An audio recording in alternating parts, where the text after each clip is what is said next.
Hello friends, in today's video I'm gonna be walking through how to create a custom 404 page in Squarespace.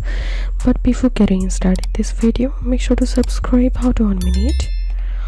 So first of all, go to page and click on this plus icon next to not linked and select blank page.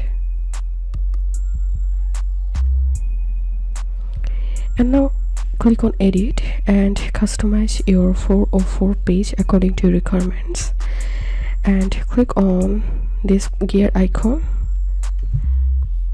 and give here the page title 404, navigation title, URL slug,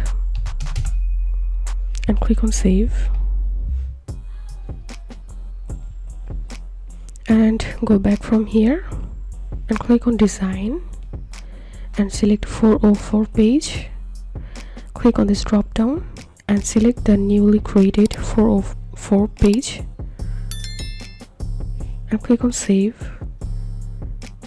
So this was how we can create a custom 404 page in Squarespace.